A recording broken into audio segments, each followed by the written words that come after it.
Hello friends आज की video में मैं आपको बताने वाला हूं कैसे आप MS वर्ड में OMR शीट बना सकते हैं। अगर फ्रेंड्स आपको किसी एग्ज़ाम की प्रैक्टिस करनी है तो आप घर में OMR शीट बनाएंगे और उसमें प्रैक्टिस कर सकते हैं। तो चलिए फ्रेंड्स देखते हैं हम कैसे MS वर्ड में OMR शीट बनाएंगे।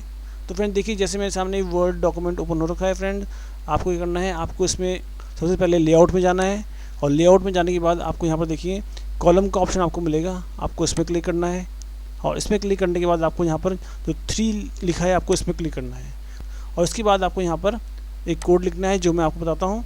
और तो आपको लिखना है 24D0 और Alt X। तो देखिए यहाँ पर A का सिंबल बन गया। अब आप एक स्पेस देंगे और यहाँ पर आपको दूसरा कोड लिखना है जो है 24D1 और Alt X। तो देखिए यहाँ B भी आ गया। अगर आपको ऐसे C लिखना है तो C के लिए प्रेस करेंगे आप 24D2 और Alt X। तो देखिए C आ गया। अगर आपको D भी लिखना है तो इसके लिए आप कोड लिखेंगे 24D3 और साथ में Alt X। तो देखिए D भी आ गया। और अगर मुझे E भी लिखना है तो मैं स्पेस दूंगा और यहाँ पर मैं लिख दूंगा 24D4 Alt X। तो देखिए यहाँ पर E आ गया।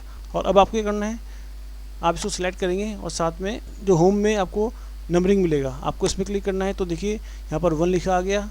तो फ्रेंड्स अब आपको क्या करना है, अब आप इसको सिलेक्ट करेंगे, Ctrl+C करेंगे, मैं इसको एंटर करता हूँ तो यहाँ 2 लिखा आ गया। अब मैं Ctrl+V करूँगा तो देखिए यहाँ पर ABCDE दोबारा से आ गया। अब मैं ऐसे ही Ctrl+V करता रहूँगा तो आप देखेंगे आपके सामने ऐसी जैसे OMR शीट होती है वैसी यहाँ पर एक शीट बन के रेडी हो जाएगी। ये देखिए।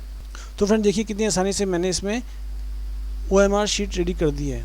तो आपको भी अगर ऐसी OMR शीट घर में बनानी है तो आप भी वर्ड में बहुत आसानी से बना सकते हैं। आज की वीडियो में इतना ही।